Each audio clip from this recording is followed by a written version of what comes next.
ये आकाशवाणी दिल्ली है। कृपया हमारे अगले कार्यक्रम की प्रतीक्षा कीजिए। ये आकाशवाणी है। आइए सुनते हैं विशेष रूपक। प्रस्तुत है रूपक, सुरों के सरताज भारत रत्न उस्ताद बिस्मिल्लाह खां। आलेख डॉक्टर राजेंद्र उपाध्याय का, प्रस्तुति राजेश कुमार गौतम की।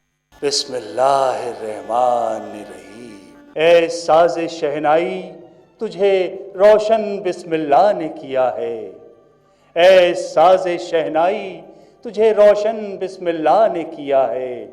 जैसे अज़ान ने मस्जिद शमा ने महफिल को किया है। जैसे अज़ान ने मस्जिद शमा ने महफिल को किया है। ए साज़े शहनाई, तुझे रोशन बिस्मिल्लाह ने किया है। अल सुबह आसमान से उठती है अजान की आवाज, गूंजते हैं सुप्रभातम के मंत्र और शंखनाद, और गंगा की लहरों पर अंगड़ाई लेती हुई जाग उठती है काशी। जाग उठते हैं अहले बनारस, और जीवन की मंगल ध्वनि बनकर गूंज उठती है जागरण की भैरवी। आखिर कौन है ये जिसकी मंगल ध्वनि से पवित्र हो गया है हमारा घर आंगन, जिसके स्वर से तृप्त हो चला है तृषित हृदय, जिसके सुरों से सिंचित है रोम रोम। इन दिलकश सुरों के जादूगर को नहीं पहचानती? सुबह सुबह स्वर साधना कर रहे हैं शहनाई के सरताज भारत रत्न उस्ताद बिस्मिल्लाह खां। उस्ताद बिस्मिल्लाह खां का जन्म 21 मार्च 1916 को नवरोज के दिन वर्तमान बिहार के भोजपुर स्थित डुमरांव स्टेट में हुआ। डुमरांव स्टेट के राजकीय नौबत खाने में उनके वालिद पैगंबर बख्श और दादा रसूल बख्श शहनाई वादन किया करते थे। बिस्मिल्लाह खां का बचपन का नाम था कमरुद्दीन। उनके बड़े भाई थे शमसुद्दीन। उस्ताद के दादा मरहूम रसूल बख्श उस्ताद के जन्म के बाद बच्चे को देखते ही बोल पड़े, बिस्मिल्लाह बिस्मिल्लाह बिस्मिल्लाह। और बाद में उनका यही नाम प्रसिद्ध हुआ, बिस्मिल्लाह खां। बिहार के डुमरांव स्टेट की मिट्टी में खेलता हुआ कमरुद्दीन अपने वालिद और दादा के सुरों पर झूमता, उनसे सीखता धीरे धीरे बड़ा हो रहा था। इसी दरमियान उसके मामू और उस्ताद अली बख्श डुमरांव आए, और दोनों भाइयों शमसुद्दीन एवं कमरुद्दीन की लगन और प्रतिभा देखकर उन्हें अपने साथ बनारस लिवा लाए।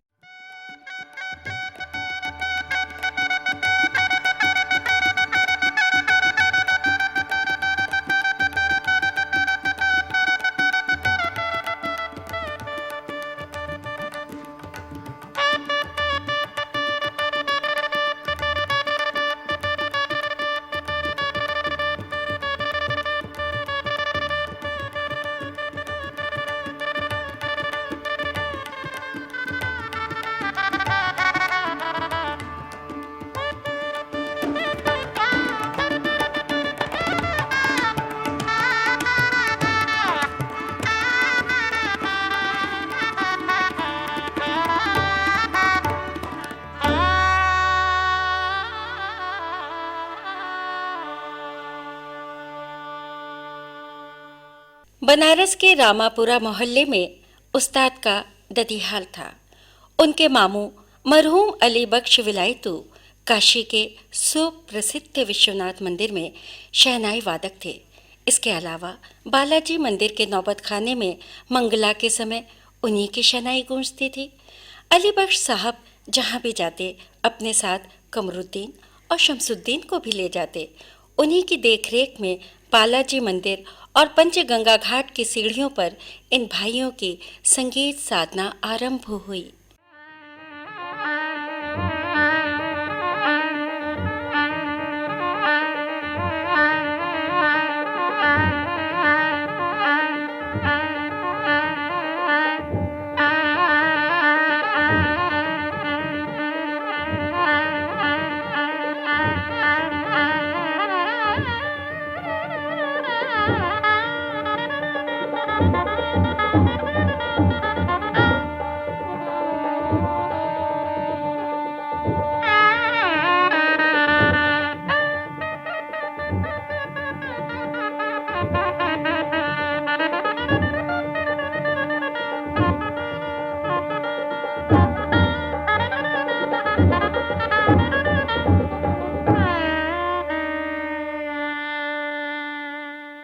इन्हीं पंचगंगा घाट की सीढ़ियों पर संत कबीर को दीक्षा मिली।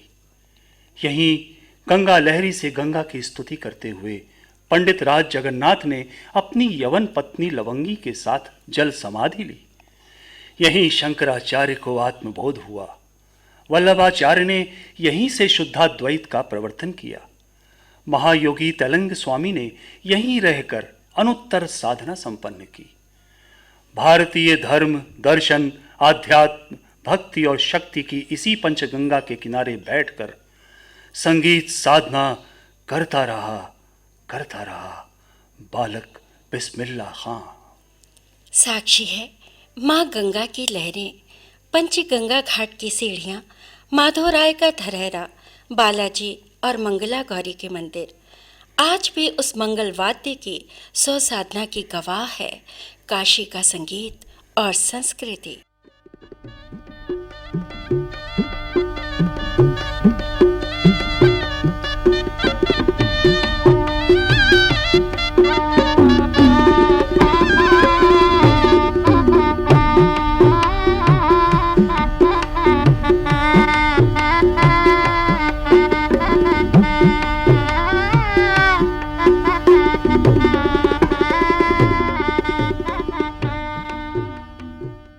सुप्रसिद्ध कलाविद पद्म विभूषण राय कृष्णदास उन दिनों मंगला गौरी के समीप ही निवास करते थे।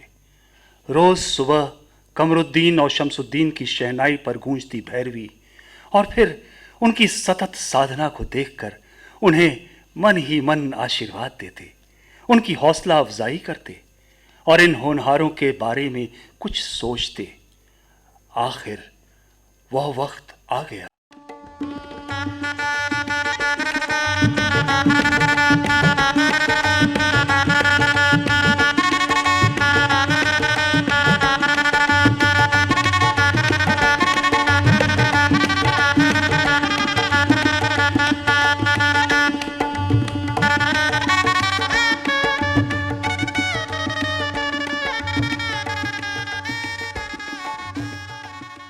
सन 1934 बाबू राय कृष्णदास ने काशी में संगीत सम्मेलन का आयोजन किया। इस कार्यक्रम का आरंभ नवोदित कलाकार शमसुद्दीन और कमरुद्दीन के शहनाई वादन से हुआ। संगीत के क्षेत्र में ये पहला अवसर था जब लोक वाद्य शहनाई को शास्त्रीय प्रतिष्ठा प्राप्त हुई। वहाँ उपस्थित श्रोता वर्ग इन होनहार नौजवानों की प्रतिभा को सराहते, शहनाई की सौ लहरियों पर डूबते उतराते रहे।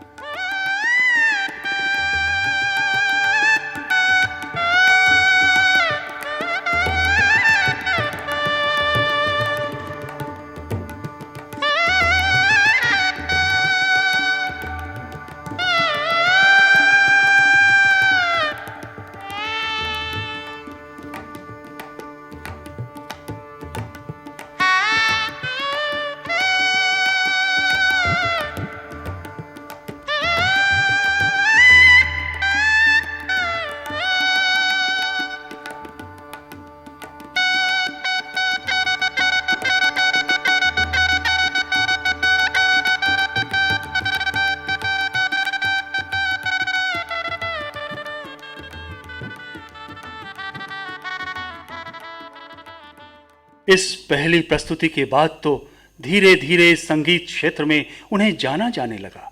सन 1937 में कोलकाता में आयोजित अखिल भारतीय संगीत सम्मेलन में शमसुद्दीन और कमरुद्दीन का शहनाई वादन लोगों के सिर चढ़कर बोला और राष्ट्रीय स्तर पर शहनाई को पहचान और प्रतिष्ठा प्राप्त हुई। इस सम्मेलन में उन्हें 3 स्वर्ण पदक प्राप्त हुए और वहीं आकाशवाणी के लिए उनका चयन किया गया। ऑल इंडिया रेडियो या आकाशवाणी पर शहनाई कार्यक्रमों के प्रसारण ने उस्ताद को राष्ट्रीय और अंतर्राष्ट्रीय पहचान दी। शहनाई और बिस्मिल्लाह खां पर्याय बन गए। स्वयं उस्ताद ने इस बात को स्वीकार किया है। उसमें हुआ ये था, उस कॉन्फ्रेंस में वो लक्ष्मी नारायण सिंह पचगछिया महाराज आए थे। यही उसके प्रेसिडेंट थे, फैसला कुनिंदा थे। थे। और खुद भी बड़े कलाकार थे। उनके शागिर्द ऐसे थे रघु झा और वो मग्गन झा बड़े अच्छे गवैये थे, उनके शागिर्द वही फैसला कुनिंदा थे। तो हुआ ये था कि हम लोग पहले रोज़ दोनों भाई बांसुरी भी बजाया था, हाँ, अलगोज़ा बजाया, तो इतना जमा वो प्रोग्राम, उस वक्त ये चीज़ नहीं आई थी, बांसुरी से नहीं बजता था, नहीं बजती प्रोग्राम में नहीं, शहनाई ही नहीं थी सच पूछते। लेकिन वो मालिक की मेहरबानी से हमारे बनारस के लोग जानते थे कि हमारे यहाँ की शहनाई कैसी बजती है। हिंदुस्तान तो अपनी जगह है, हमारे बनारस की उसमें रखे गए। तो हम दोनों भाइयों ने अलगोज़ा बजाया, उसकी बड़ी धूम मच गई। अच्छा, उस प्रोग्राम में हमारे मामा नहीं थे, वो चले गए थे गिद्धौर महाराज के यहाँ, उनके यहाँ मुंडन या कोई शादी का ऐसा कोई प्रोग्राम था, वो एक दिन के लिए चले गए। तो उन्होंने कहा कि ठीक है, एक आध रोज़ का है, लड़के सब बच्चे देख लेंगे। जब वो आए वहाँ से, तो हमारे यहाँ के जो बड़े बड़े लोग थे, रईस किस्म के समझदार लोग, अरे भाई हाँ साहब मियाँ, अरे दोनों लड़कों ने तो वो बजाया, खूब तारीफ करें। तो हमारे मामू का दिल बढ़ गया, ये सबों ने रंग मार लिया। उसके बाद जैसा कि आपने बताया, फिर एक प्रोग्राम हमने और किया था, उसमें तो 2-3 प्रोग्राम हुए, लेकिन 2 प्रोग्राम शहनाई का किया था, और उसमें शहनाई भी बहुत सी थी, कई पार्टी थी। नतीजा ये हुआ, ख़त्म के बाद उसमें ये रखा गया था कि जो शहनाई अच्छी बजाएगा उसको ये तमगा दिया जाएगा। तो तमगा शहनाई के लिए था, मालिक की मेहरबानी से वो भी मिला। और ये हुआ कि जो सेकंड आए तो कहें कि भाई बांसुरी इन सबों ने अच्छी बजाया, तो बांसुरी में भी वो मिला। ऐसा कुछ हुआ। हम उसी ज़माने में सब बुज़ुर्गों के पास गए, हम दोनों भाई, और सबको नमस्कार किया कि भाई तुम, लक्ष्मी नारायण सिंह बाबा साहब, वो ये कहते हैं कि भाई तुम लोग तो शहनाई नहीं बजाते, तुम लोग तो गवैये हो, तुम लोग तो गवैया का काम करते हो। हम लोगों ने हाथ जोड़ के कहा, बाबा साहब ऐसा नहीं, आपका आशीर्वाद है, आपकी दुआ है, ये सब हम लोग लेके चले हैं। कहने मैं एक कॉन्फ्रेंस ऐसी करूँगा जिसके अंदर सब के सब जितने कलाकार हैं शहनाई बजाने वाले, उस सब इकट्ठा होंगे और हम फैसला करेंगे, उन्होंने कहा था। लेकिन उसके बाद फिर थोड़े दिन के बाद वो बेचारे इस दुनिया से चले गए। तो सन 34 में तो आप लोग 20-25 के रहे होंगे। अब सोच लीजिए कि सन 16 में मैं पैदा हुआ हूँ, ओह, और सन 34 में ये हुआ। 15 अगस्त 1947 भारतीय स्वतंत्रता का प्रथम पर्व, राष्ट्रीय स्वतंत्रता और स्वाभिमान के इस महान उत्सव का आयोजन लाल किले में किया गया। स्वतंत्र भारत के पहले प्रधानमंत्री पंडित जवाहरलाल नेहरू के आमंत्रण पर उस्ताद बिस्मिल्लाह खां आज़ादी के इस उत्सव में शामिल हुए और लाल किले के दीवाने आम से आज़ादी का पैगाम देती हुई गूंज उठी उस्ताद की शहनाई।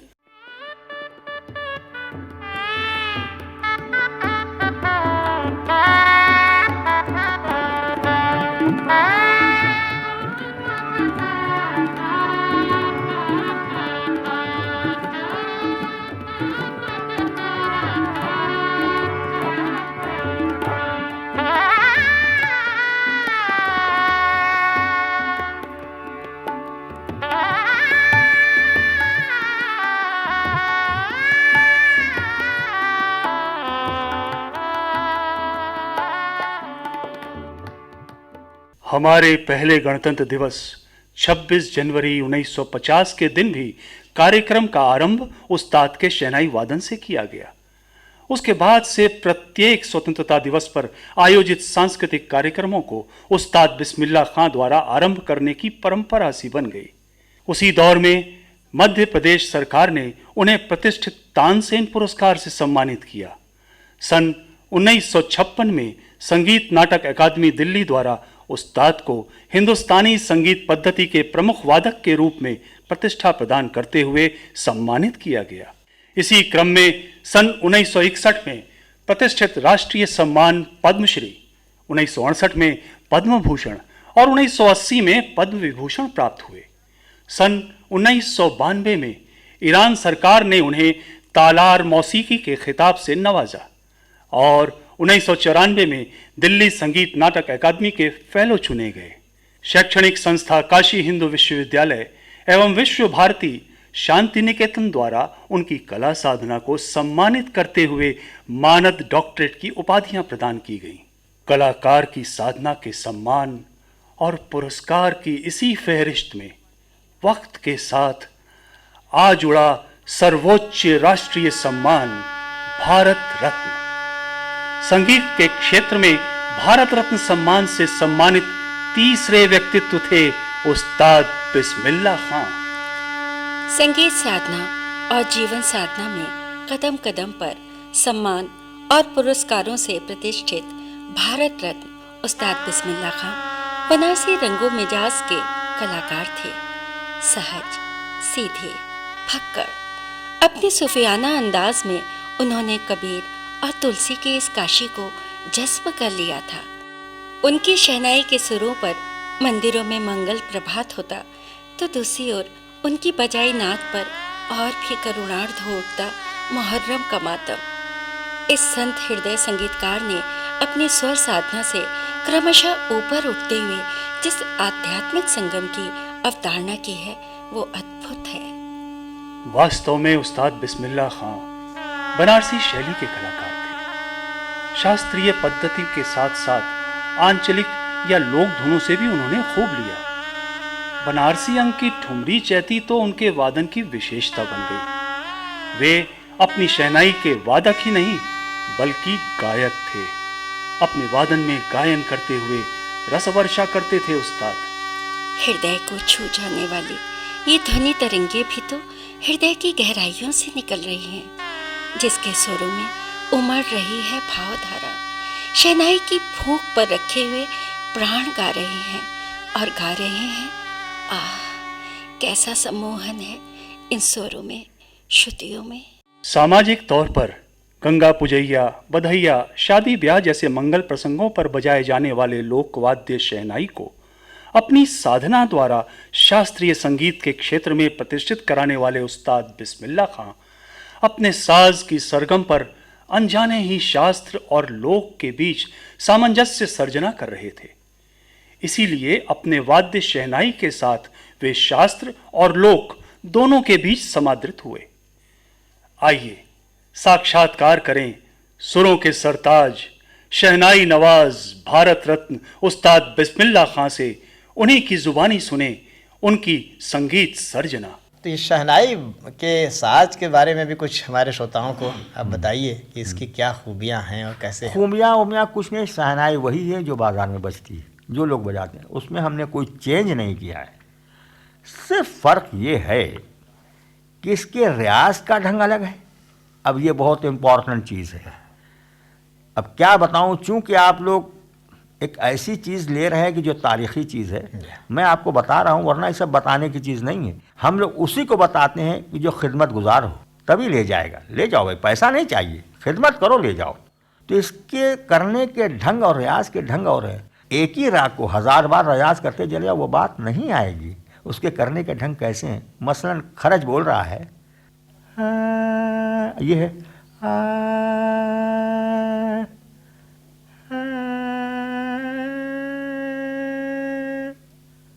रेगा, ये है ना,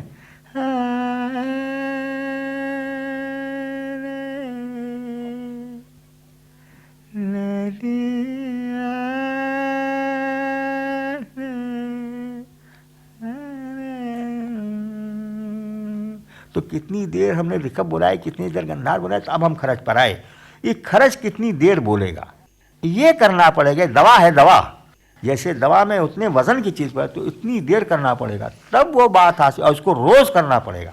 अभी आप फरमा रहे थे, बहुत मज़ा आ रहा था ईमन की तरह, कि इसमें जो मीड़ सब पैदा हुई जी, गले में तो भाई भगवान की दी हुई हाँ। है, लेकिन इस हमारे आज तक जहन में ये बात नहीं आई कि इसमें कैसे आप मीड़ पैदा कर लेते हैं शहनाई में। ये साज में देखिए फूंकने का ढंग है।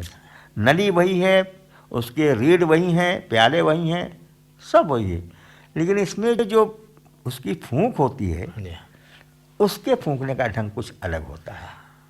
अभी देखिए,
तिलक्का मौत की जो बात हुई तो आपने साकार कर दिया।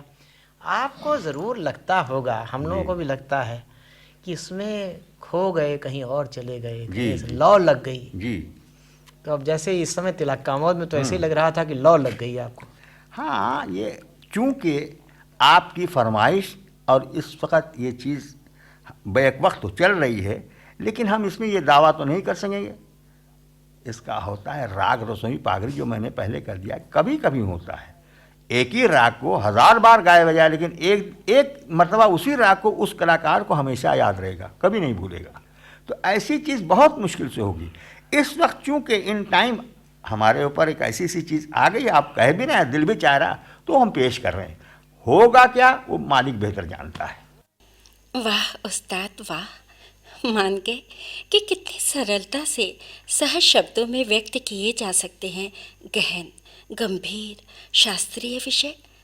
वस्तुतः कठोर साधना से ही संभव होती है ऐसी राग रचना जिसकी लय ताल में आबद्ध हो जाते हैं देश काल, जिसके सुरों की सरगम गूंजती रहती है युग युगांतर तक। इसीलिए तो राष्ट्रीय स्तर के सांगीतिक कार्यक्रमों के साथ साथ आकाशवाणी और रिकॉर्डिंग कंपनियों के लिए भी उन्होंने कार्यक्रम दिए। और मेरा ख्याल है कि सन 34-35 से ज़रूर आप हाँ। ऑल इंडिया रेडियो को सब चीज़ें दे रहे बिल्कुल हैं। बिल्कुल। तो आपको कैसा लगा ये कि जब आपकी चीज़ों का ऑल इंडिया रेडियो से प्रचार हो रहा है? असल ये है आनंद भैया कि वो हम लोग पहले कॉन्फ्रेंस किया, सन 30 की हमने पहले कॉन्फ्रेंस किया, उसके बाद फिर आए 34-35 से सब चला हिसाब, लखनऊ की कॉन्फ्रेंस किया। लेकिन सन 38 में लखनऊ रेडियो स्टेशन खुला और हमको खूब याद है कि हम दोनों भाई का प्रोग्राम, हमारा प्रोग्राम नहीं था, हमारे भाई के नाम शमशुद्दीन खां के नाम से प्रोग्राम था, उनके साथ में हम थे। लेकिन 3 महीना पहले कॉन्ट्रैक्ट आ गया था और हम लोग ने साइन कर दिया था। आपकी तस्वीर ऊपर पर पहले पेज पर छपी थी इंडियन लिसनर के, हरे रंग का कवर था। जी जी जी।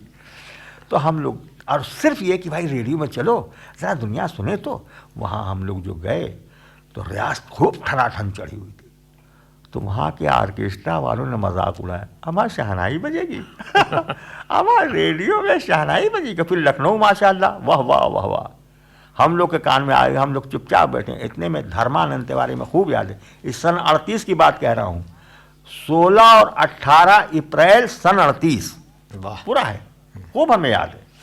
और प्रोग्राम जो धर्मानंद तिवारी आए, वो कहने खां साहब ज़रा सा ऑडिशन में, कहा हाँ। बैठ गए दोनों भाई। तो हम लोगों ने उस वक्त 10:30 बजा था दिन का, टोड़ी धमक के गए और साथ जर्क बर्क था बिल्कुल। तो उसके बाद जितने ऑर्केस्ट्रा वाले सब, तो धर्मानंद तिवारी कहते, अरे खां साहब मैं आपका क्या ऑडिशन लूँगा, बिल्कुल यहीं करके। और शाम के आइटम में यही तमाम लोग भर गया मजमा स्टूडियो में। और उस वक्त बेगम अख्तर भी ये लोग अपना जाती थी प्रोग्राम करने, जमीला कानपुर की आती थी, बड़े बड़े कलाकार आते हैं, ये मुश्ताक हुसैन खां साहब रामपुरी। तो हम लोग प्रोग्राम, बस पहला आइटम जो किया है, उसके बाद एडवानी साहब थे उस जमाने में रेडियो स्टेशन डायरेक्टर, वो आए, कहीं कि जाने कैसे शहनाई बजाते हैं। उनका मतलब है कि ऐसा हमने सुना ही नहीं। और फौरन भट्टाचार्य, NR भट्टाचार्य, इनको ऑर्डर दिया, हसीब साहब थे, उनको ऑर्डर दिया कि इनका 3 महीने का कॉन्ट्रैक्ट करो। और हमको, हम जैसे प्यासे भूखे हैं इस तरीके से हमने साइन कर दिया। हमका भाई जल्दी से लो, हर 15 दिन पर होता है। वो प्रोग्राम किया।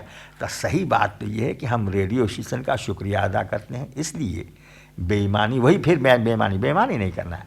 हम असल में इसी के आगे बढ़े हैं। हमको दुनिया ने जो सुना है रेडियो स्टेशन के ज़रिए, वो लखनऊ बहुत प्यारा हमें, वहाँ से हमारा प्रोग्राम हुआ, दुनिया ने सुना। अब उसके बाद प्रोग्राम करने के बाद जब हम निकले हैं वहाँ बाहर, तो क्या हालत मजमा की हुई, अब हम क्या बताएं आपसे। अरे भाई वही पार्टी आई, भरे हुए हैं। गए 2 दिन के लिए बम्बई रेडियो स्टेशन में, और जब उनको मालूम हुआ कि आ गए हैं, और हमारा पहला आइटम ललत बजाया था, ललत, तो वहीं आ गए सब लोग रेडियो स्टेशन। खां साहब कहाँ ठहरे, कैसे प्रोग्राम। और वक्त प्रोग्राम क्या करते थे मालूम है आपको, 100 रुपया। हाँ, तो ज़माना दूसरा था। लेकिन उस 100 रुपये में भी बड़े ऐश आराम के साथ, एक प्रोग्राम का 100 रुपया। लेकिन ये बात है कब की, सन 41-42 की। तो नतीजा ये हुआ कि मालिक की मेहरबानी से रेडियो स्टेशन का शुक्रिया अदा करता हूँ, बहुत बहुत बधाई देता हूँ कि ये एक ऐसी चीज़ निकली कि बहुत से कलाकारों को आगे बढ़ा दिया।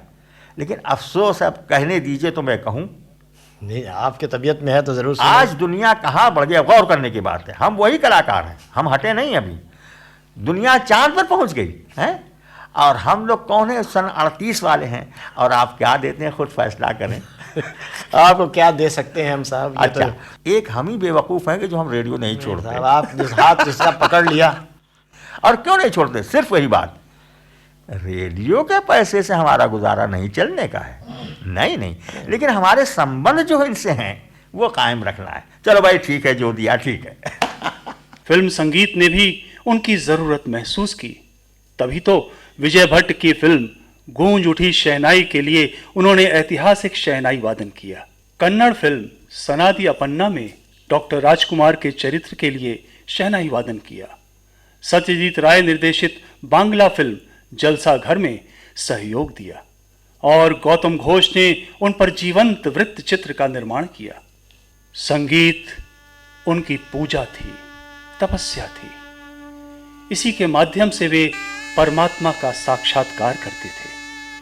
कालक्रम में अपनी जीवन साधना पूर्ण करते हुए 90 वर्ष की अवस्था में 21 अगस्त 2006 को काशी में उन्होंने आखिरी सांस ली। किंतु उनकी शहनाई की गूंज आदि से अनंत काल तक भारतीय संस्कृति में अजर अमर रहेगी। शोकमग्न हो गया संगीत जगत। सबने उन्हें श्रद्धांजलि दी। शहरे बनारस के कब्रिस्तान फातमान में उनके पार्थिव शरीर को दफनाकर मिट्टी दी गई। अकीदतमंदों ने आंसुओं के नजराने पेश किए। शास्त्रीय संगीत के महान साधक उस्ताद बिस्मिल्लाह खां की साधना को प्रणाम करते हुए उनकी सांगीतिक स्मृति को समर्पित है हमारी ये संगीतांजलि। अभी आप सुन रहे थे उस्ताद बिस्मिल्लाह खां के जीवन व कला पर आधारित रूपक सुरों के सरताज भारत रत्न उस्ताद बिस्मिल्लाह खां। आलेख डॉक्टर राजेंद्र उपाध्याय का था। वाचन स्वर विजय बहल और मीरा गुप्ता। प्रस्तुति सहायक थे उदय कुमार दास। परिकल्पना थी डॉक्टर रविशंकर की और इस रूपक के प्रस्तुतकर्ता थे राजेश कुमार गौतम। ये रूपक आकाशवाणी के वाराणसी केंद्र पर तैयार किया गया।